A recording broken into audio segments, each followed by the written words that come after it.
Doctor Momita की अनसुलझी कहानी Kolkata case 2024।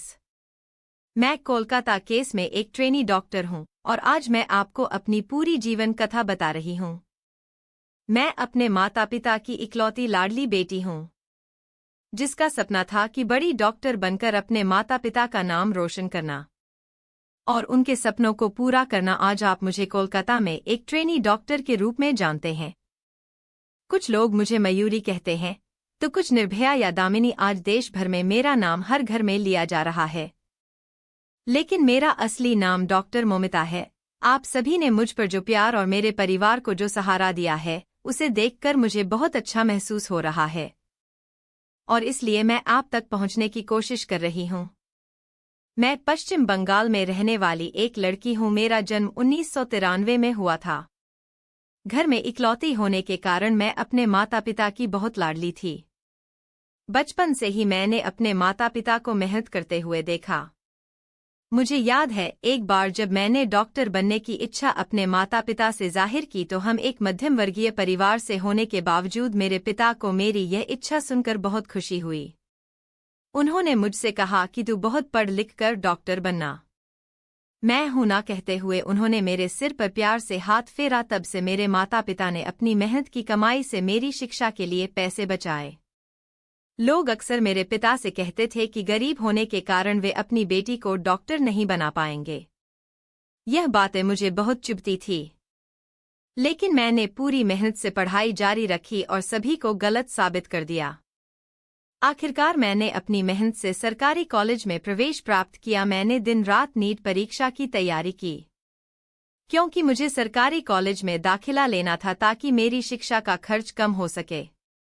मैं बड़ी डॉक्टर बनकर अपने माता पिता को वे सारी सुविधाएं देना चाहती थी जो अमीर लोगों के घरों में होती है। मैं उनकी सेवा करना चाहती थी और उनका नाम रोशन करना चाहती थी, और मेरी वह इच्छा पूरी हुई। नीट परीक्षा में मुझे बहुत अच्छे अंक मिले और उसी के आधार पर मुझे कोलकाता के आरजी कर मेडिकल कॉलेज में MBBS में प्रवेश मिला। मेरी सारी मेहनत सफल हो गई और मेरे माता पिता बहुत खुश हुए। धीरे धीरे मैंने अपनी पढ़ाई पूरी की, लेकिन मुझे और बड़ा डॉक्टर बनना था। लोगों की बेहतर सेवा करनी थी, इसलिए मैंने PhD करने का निर्णय लिया और उसी कॉलेज में PhD की पढ़ाई शुरू की। चेस्ट मेडिसिन के क्षेत्र में मैंने गहन अध्ययन किया और अपना पहला साल पूरा किया। मेरे माता पिता और मैं बहुत खुश थे, क्योंकि अब मेरी PhD पूरी होने के बाद मैं एक प्रतिष्ठित डॉक्टर बनने जा रही थी। मैं लोगों की सेवा करने वाली थी और पिताजी ने मेरे शिक्षा के लिए जो कर्ज लिया था उसे भी मैं अब चुकाने वाली थी। मैं अब अपने माता पिता को एक सुखद जीवन देना चाहती थी। हमने किन कठिन परिस्थितियों में जीवन व्यतीत किया था, इसे मैं कभी नहीं भूली। मुझे याद है कि मेरे माता पिता खुद भूखे रहते थे, लेकिन मेरे लिए कुछ बनाकर रखते थे ताकि मैं भूखी ना सो जाऊं। मैंने भी उन्हें देखकर पैसे बचाने का तरीका सीखा। कई चीजें मुझे पसंद थी, लेकिन मैंने उन्हें कभी नहीं मांगा। इसलिए मेरे माता पिता हमेशा कहते थे कि मैं बहुत समझदार हो गई और वे मुझे अपने बेटे की तरह मानते थे। अब पढ़ाई के साथ साथ मैंने आजकर अस्पताल में ट्रेनी डॉक्टर के रूप में नौकरी भी शुरू कर दी थी। 2024 का साल शुरू हो गया था। मुझे गणपति और दुर्गा पूजा बहुत पसंद थी। अब तो मैं डॉक्टर भी बन गई थी, इसलिए मैंने अपने माता पिता से कहा कि इस साल हम गणपति और दुर्गा पूजा धूमधाम से मनाएंगे। अब हमारे पास पैसे भी है। आपकी बेटी एक प्रतिष्ठित डॉक्टर बनने वाली है। मेरी यह बातें सुनकर मेरे माता पिता बहुत खुश हुए। उन्होंने कहा कि इस साल हम जरूर दुर्गा पूजा मनाएंगे। अब तो मेरे माता पिता मेरे शादी के बारे में भी सोचने लगे थे। तब मैंने पिताजी से साफ साफ कहा कि मेरी शादी की चिंता आप मत करो। शादी के लिए इतने सारे पैसे कहाँ से लाएंगे पिताजी, इसलिए इसे आप मुझ पर छोड़ दो। अब मैं बड़ी डॉक्टर बनने वाली हूँ, मेरी चिंता मत करो। हमारे अच्छे दिन आने वाले हैं और फिर जब मुझे सही जीवन साथी मिलेगा तभी मैं शादी करूंगी। मेरे माता पिता की आंखों में हमेशा खुशी के आंसू आ जाते थे। जब भी मैं ऐसा बोलती थी, उन्हें खुश देखकर मेरा मन भी आनंद से भर जाता था। मैंने बचपन से अपनी माँ को हमेशा पैसे बचाते हुए देखा था। लेकिन मेरे लिए वह कभी भी खर्च करने से पीछे नहीं हटती थी। मेरी पसंद नापसंद उन्हें बखूबी पता होती थी। मुझे बड़ा करने के लिए उन्होंने बहुत त्याग किए थे। अपनी इच्छाओं को दबा दिया था, इसलिए अब मेरी बारी थी उनके लिए कुछ करने की। इसलिए मैंने अपने पहले वेतन से ही माँ के लिए सोने की चूड़ियाँ बनवाई। वे चूड़ियाँ देखकर माँ बहुत खुश हुई और उन्होंने खुशी से मुझे गले लगा लिया। सब कुछ ठीक चल रहा था। पिछले 6 महीनों से मुझे नाइट शिफ्ट भी मिलने लगी थी। कभी हफ्ते में एक बार नाइट ड्यूटी होती थी तो कभी कभी हफ्ते में 24 से 36 घंटे भी काम करना पड़ता था। इसका कारण मैं आपको आगे की कहानी में बताऊंगी। 2024 का अगस्त महीना मेरे लिए इतना घातक साबित होगा, यह मैंने सपने में भी नहीं सोचा था। मेरे पिताजी सिलाई का काम करते हैं।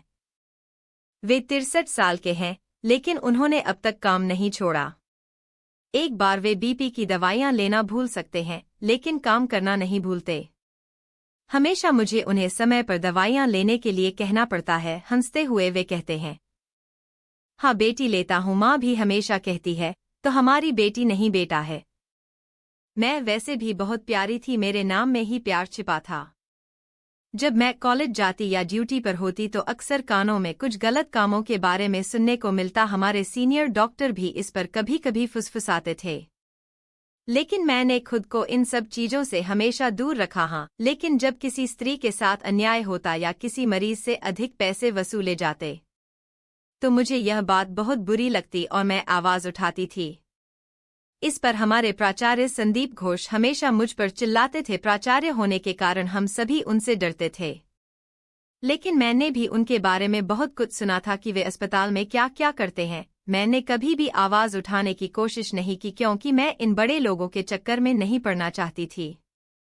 लेकिन जब अस्पताल में दवाइयों की कालाबाजारी होने की बात सामने आई तो मैं शांत नहीं रह सकी। मैंने बोलना शुरू किया। मेरी आवाज को कहीं दबाने की कोशिश की जा रही थी। मुझसे अतिरिक्त काम करवाया जा रहा था। मेरे काम के घंटे भी बढ़ा दिए गए थे, लेकिन फिर भी मैंने अपना काम ईमानदारी से किया। कभी कभी मैं अपने पिताजी को यह सारी बातें बताती थी, लेकिन वे मुझे कहते थे कि बेटी तुम इन सब चीजों में मत पड़ो। हम गरीब लोग हैं, यह बड़े लोग हैं, इनके हाथ बहुत ऊपर है। यह तुम्हारी मेहनत पर पानी फेर देंगे। हम साधारण लोग हैं, तुम अपनी पढ़ाई पूरी करो, फिर हम देखेंगे क्या करना है। पिताजी के शब्द सही थे। यहाँ तक पहुँचने के लिए ने बहुत मेहनत की थी। इसलिए पिछले 6 महीनों से मैं प्राचार्य और विभाग के उत्पीड़न को सहन कर रही थी और शांतिपूर्वक सिर्फ अपना काम कर रही थी। शायद मुझसे इन लोगों को खतरा महसूस हो रहा था और इसलिए उन्होंने पहले से ही कुछ योजना बनाना शुरू कर दिया था, लेकिन मुझे इसका जरा भी अंदाजा नहीं था। कभी कभी मेरी दोस्त और मैं इस विषय पर चर्चा किया करते थे कि हमारे अस्पताल में कितने गलत काम हो रहे हैं, लेकिन हम हमेशा बोलते बोलते चुप हो जाते थे, क्योंकि हमें इन चीजों में उलझना नहीं था। खैर, हमारे अस्पताल में 2019 में संजय रॉय नाम का व्यक्ति भर्ती हुआ था। वह के आरज अस्पताल की पुलिस चौकी में काम करता था। वह 4-5 साल से यहाँ काम कर रहा था, इसलिए उसे हमारे हर विभाग के बारे में पूरी जानकारी थी।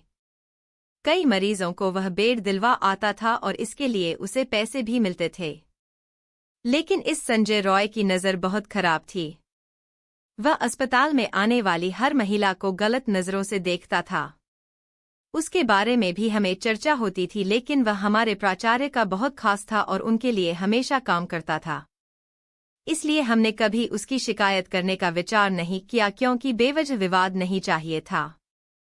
लेकिन हाँ, संजय रॉय की नज़र बहुत खतरनाक थी। किसी भी लड़की के सामने होने पर उसकी नज़र उसे खा जाती थी।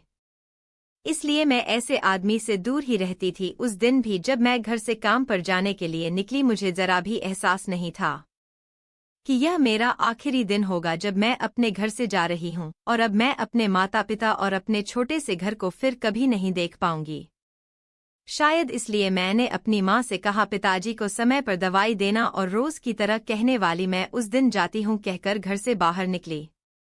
8 अगस्त को मैं पूरे दिन काम कर रही थी, अपने मरीजों की देखभाल कर रही थी। हमारे सेमिनार हॉल के पास एक कमरे का निर्माण चल रहा था, इसलिए ऊपर आने जाने का ज्यादा मूवमेंट नहीं था।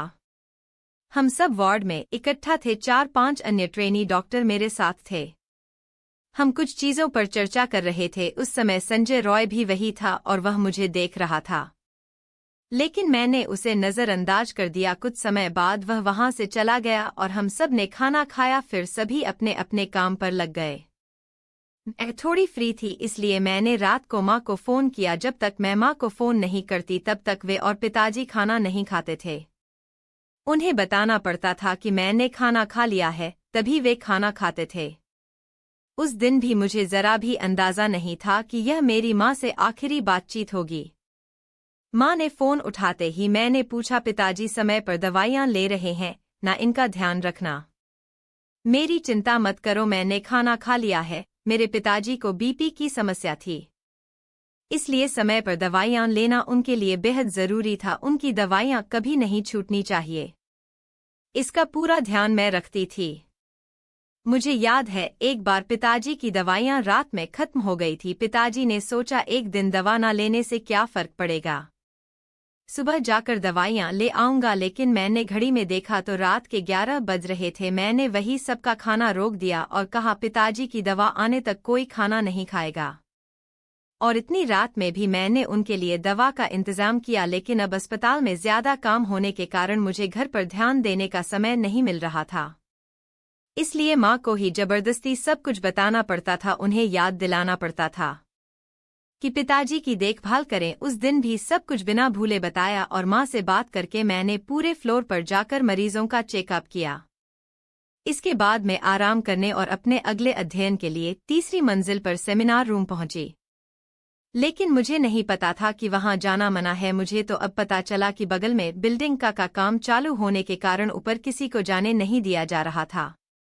मैं तो वहां चली गई। दोपहर के 2-3 बजे तक मैंने अपनी पढ़ाई की। मैंने सोचा आप थोड़ा सा आराम करना चाहिए। 36 घंटे की ड्यूटी के कारण बहुत थकान महसूस हो रही थी। मरीजों की सेवा में लगे रहने के कारण खुद पर ध्यान देने का समय नहीं मिल रहा था। दूसरों को जीवन दान देने वाली मैं अपने जीवन की देखभाल के लिए समय नहीं निकाल पा रही थी, इसलिए किताबें और डायरिया बंद करके सेमिनार हॉल में ही शांत होकर सो गई। इतनी गहरी नींद में थी कि सेमिनार हॉल में कौन आ रहा है जा रहा है इसका भी मुझे कोई ध्यान नहीं था।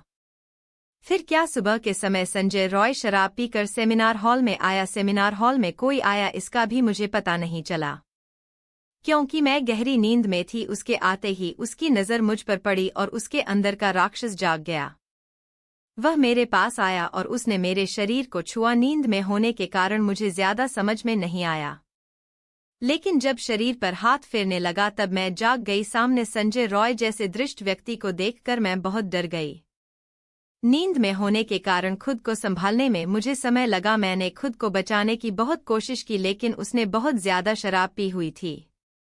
उसके मुंह की बदबू से मुझे यह समझ में आ गया था वो मेरी कोई बात सुनने की हालत में नहीं था। मैं उससे मिन्नतें कर रही थी, मुझे छोड़ दो कह रही थी, लेकिन उसे मुझ पर जरा भी तरस नहीं आ रहा था। आखिरकार मैंने जोर जोर से चिल्लाना शुरू कर दिया। तब वह थोड़ा डर गया और जल्दबाजी में उसने मेरे मुंह पर हाथ रख दिया ताकि मेरी आवाज ना निकल सके। मैं उससे लड़ रही थी, मन ही मन प्रार्थना कर रही थी कि कोई मेरी आवाज सुन ले, लेकिन उस रात मेरी आवाज किसी ने नहीं सुनी, क्योंकि उस रात ऊपर वाले फ्लोर पर किसी को आने की इजाजत ही नहीं थी। जैसा कि अब पता चला है, इसका मतलब है कि मेरे खिलाफ सारा षड्यंत्र पहले से ही रचा गया था।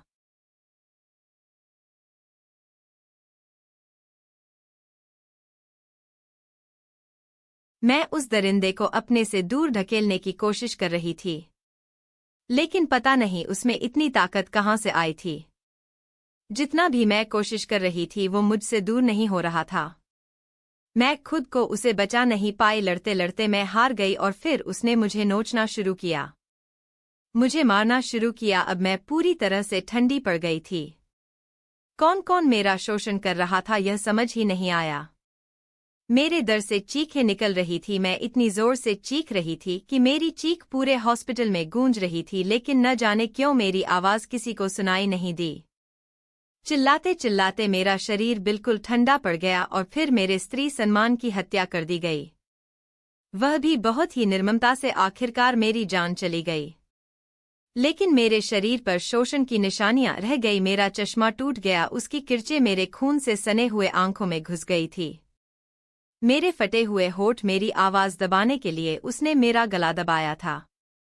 खुद को बचाने की कोशिश में मेरे खून से सने हुए नाखून मेरे शरीर पर किए गए अनगिनत वार। जांघ की हड्डी टूटने तक फैली हुई मेरी टांगें और घायल हुए मेरे जन्नांग। इतना सब कुछ सहने के बाद भी मैंने उन पुरुषों की क्रूरता का मुकाबला किया था, लेकिन काश उन पुरुषों में थोड़ी सी भी संवेदनशीलता होती तो मेरी आखिरी सांस तक मैं जिंदा रह पाती। मेरे शरीर पर वार करते समय उन्होंने सोचा होता, मुझे मारते समय उन्हें खुद को भी दर्द महसूस हुआ होता।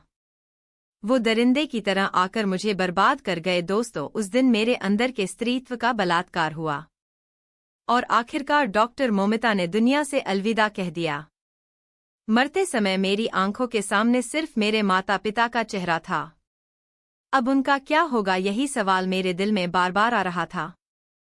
हर दिन दूसरों की जान बचाने वाली में मेरी जान बचाने के लिए वहां कोई नहीं था। मरते वक्त भी मुझे यही डर सता रहा था कि मेरे माता पिता इतने बड़े दुख को कैसे सहेंगे। उस दरिंदे ने मेरा शोषण किया, मुझे जिंदा रहते हुए मार डाला, मेरी हत्या कर दी और फिर मेरे अर्धनग्न शरीर पर अधूरा कपड़ा डालकर ऐसे चला गया जैसे उसने कुछ किया ही नहीं। मेरी आत्मा तड़पती रही, मेरे सपने अधूरे रह गए। हर दिन 10 से 12 घंटे की मेहनत से मैं यहां तक पहुंची थी। हमारे सपने एक ही रात में टूट गए। मेरे लिए पूरा दिन सिर्फ एक ही काम था। मुझे किताबों के अलावा कुछ भी नहीं पता था। मुझे एमडी में गोल्ड मेडल चाहिए था, टॉप का डॉक्टर बनना था। मैंने अपनी डायरी में भी यही लिखा था, क्योंकि मेरे माता पिता ने बड़ी मेहनत से मुझे पढ़ाया था और एक रात में ही उनकी मेहनत और मेरी पढ़ाई सब कुछ जलकर राख हो गई थी। असल में अगले दिन से क्या हुआ, कैसे अपराधी पकड़े गए, यह सब आपको पता ही है। लेकिन फिर भी अगले दिन सुबह मेरे आत्महत्या की खबर मेरे घर पहुंची। आपकी बेटी ने हॉस्पिटल में ही आत्महत्या कर ली, ऐसा बताया गया। मां तो सब कुछ खत्म हो गया कहकर रोने लगी। पिताजी तो कुछ सोचने की हालत में नहीं थे। पड़ोस में रहने वाले रिश्तेदारों ने उन्हें संभाला और हॉस्पिटल लेकर आए। दौड़ते हुए आने वाले मेरे माता पिता अपनी बेटी को आखिरी बार देखने के लिए तड़प रही थी, लेकिन उन्हें अंदर जाने नहीं दिया जा रहा था, क्योंकि अंदर मेरी हत्या के सबूत मिटाए जा रहे थे। मेरी मां गिड़गिड़ा रही थी, बेटी को एक बार देखने दो कहकर रो रही थी। पूरे 3 घंटे बाद मेरे माता पिता को मुझे देखने की इजाजत मिली। बेटी को घायल और अर्धनग्न हालत में देखकर मेरे माता पिता तुरंत ही समझ गए कि आत्महत्या नहीं कर सकती। हमारी बेटी आत्महत्या करने के लिए डॉक्टर नहीं बनी थी। मेरी ऐसी हालत देखकर मां और पिता तुरंत बोले, यह बलात्कार है। माता पिता थे ही, लेकिन रिश्तेदार, दोस्त, सहयोगी सब मेरे लिए जोर से आवाज उठाते हैं, मेरा बलात्कार करके मेरी हत्या की गई है। इसलिए सभी गुस्से में थे। इतना बड़ा हंगामा देखकर पुलिस आखिरकार बहुत देर से वहां पहुंचती है और फिर पूछताछ शुरू होती है। तब तक काफी भीड़ हो जाती है। इतनी बड़ी जनता के इस आक्रोश से संजय रॉय अपने हेडफोन के सहारे पकड़ा भी जाता है। बिना कुछ कहे वह आरोपी अपना गुनाह भी कबूल कर लेता है। फिर उसे गिरफ्तार कर लिया जाता है और मामला वही खत्म कर दिया जाता है। किसी का कहना है कि मेरे साथ सिर्फ बलात्कार हुआ है, तो कोई कह रहा है कि सामूहिक बलात्कार हुआ है। मेरे योनि में पाया गया 151 ग्राम वीर्य जो केवल उस आरोपी का बताया जा रहा है। क्या मेरे साथ हुआ सामूहिक बलात्कार दबाया जा रहा है? अचानक मरम्मत के नाम पर घटनास्थल की दीवारें तोड़ी जाने लगी। उसका क्या इमरजेंसी रूम में सीसीटीवी कैमरा नहीं था? लेकिन जो वीडियो मिला था उसमें अब तक कोई सच्चाई सामने क्यों नहीं आई? क्या बलात्कार और मुझे मारने की साजिश में शामिल बड़े चेहरों को बचाने के लिए सबूत मिटाए जा रहे हैं? जनता के बीच घुसकर क्या उन दरिंदों के कुछ लोगों ने हॉस्पिटल में आकर सारे सबूत नष्ट कर दिए और मेरे साथ अत्याचार करने वाले उन लोगों को छोड़कर फिर से उन्हें जीने का मौका देने का फैसला किया जा रहा है? पता नहीं अब मुझे न्याय मिलेगा या नहीं। मेरे साथ जो हुआ वह क्यों हुआ? क्या कभी पता चलेगा? क्या संजय राय को कभी फांसी होगी या नहीं? लेकिन अगर उन्हें ऐसे ही छोड़ दिया गया तो जल्दी ही आपके सामने एक और निर्भया आ जाएगी। यह मत भूलो कि वह कोई बहन हो सकती है, बेटी हो सकती है, बहू हो सकती है, पत्नी हो सकती है। लेकिन होगी तो वो एक औरत ही। 2012 में मेरे जैसी ही एक और लड़की के साथ अन्याय हुआ था। उसके आरोपियों को 7 साल बाद फांसी की सजा मिली थी। उसे बहुत देर से न्याय मिला। अगर हमारे जैसे दूसरे निर्भया नहीं चाहिए तो मुझे न्याय दिला दोगे ना? मुझे न्याय क्या, मेरे माता पिता को उनकी बेटी से दोबारा मिलने का मौका मिलेगा। मैंने एक डॉक्टर बनकर सभी की सेवा करने का फैसला किया था। सबको एक देवता के रूप में बचाने का निर्णय लिया था, लेकिन खुद को बचाने में असफल रही। मरणासन अवस्था में मैंने आखिरकार अपनी सांसें रोक ली और एक अनसुलझी गुत्थी बनकर रह गई। जीते हुए लोगों की सेवा करके खुशी से जीने का मेरा सपना अधूरा ही रह गया।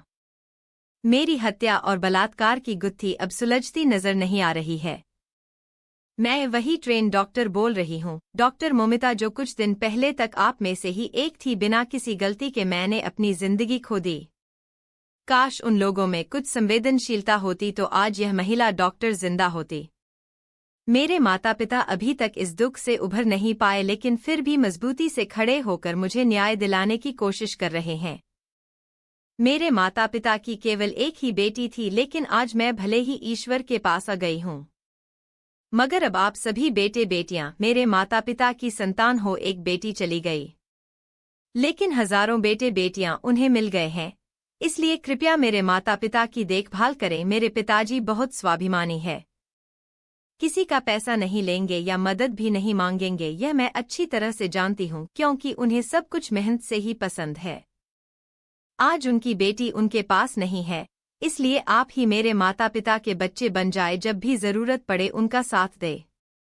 मेरे माता पिता की मदद करें, मुझे न्याय दिलाए और मेरे माता पिता को भी सुख से जीने का मौका दे। मुझे पता है कि जब तक मुझे न्याय नहीं मिलेगा मेरे माता पिता भी शांति से नहीं बैठेंगे। वे अंदर ही अंदर मरते रहेंगे। ईश्वर करे मेरे साथ जो हुआ वह किसी और घर की बेटी के साथ ना हो। किसी भी माता पिता से उनकी बेटी दूर ना हो। मैं अपने माता पिता से बहुत प्यार करती हूँ, इसलिए ही मुझे सबसे ज्यादा दुख हो रहा है कि आज मैं उनके पास नहीं हूँ।